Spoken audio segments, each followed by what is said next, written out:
অশান্ত বাংলাদেশ প্রভাব সীমান্ত এলাকায় ভারত আর বাংলাদেশ বাণিজ্যে ব্যাপক প্রভাব। পণ্যবাহী একাধিক ট্রাক যাতায়াত বন্ধ। সীমান্ত এলাকায় বাড়তি নজরদারি। ভারতে আসা বাংলাদেশিদের ফেরার হিড়িকও দেখা যাচ্ছে। হিলি থেকে পেট্রাপল সব সীমান্তেই একই ছবি।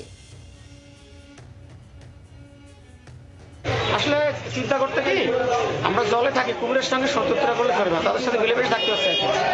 আমার মনে হয় ভিসা না পেলে আমরা কঠিন একটা সমস্যার মধ্যে পড়বো, যেহেতু অনেক লোক আমাদের অনেক লোক বাংলাদেশের অনেক লোক আমরা এই হিলুতে ঢুকে বিভিন্ন জায়গায় কলকাতা, ব্যাঙ্গালোর বিভিন্ন জায়গায় আমরা চিকিৎসার একটা স্পট হিসাবে আমরা এখানে বেছে দিয়েছি, যাতে আমাদের বিশ্বাস হয়ে গেছে। ইদানিং আলুটা বন্ধ হয়ে আছে, মানে 27 তারিখের পর থেকে কোনো নতুন করে স্লট বুকিং হচ্ছে না।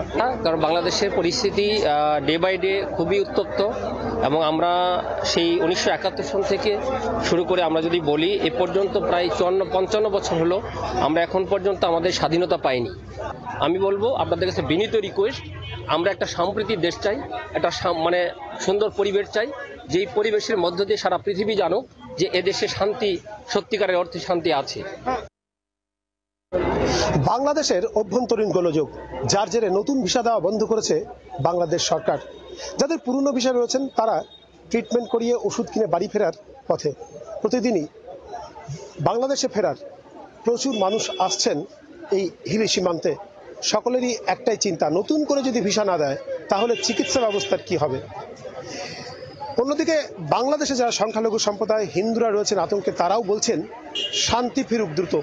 তারা চাইছেন একটা নতুন বাংলাদেশ, যেখানে তারা শান্তিতে বসবাস করতে পারবেন। হিলি সীমান্ত থেকে শ্রীকান্ত ঠাকুর রিপোর্ট, জি 24 ঘন্টা। বাংলার আওয়াজ, বাঙালির আবেগ, জি 24 ঘন্টা।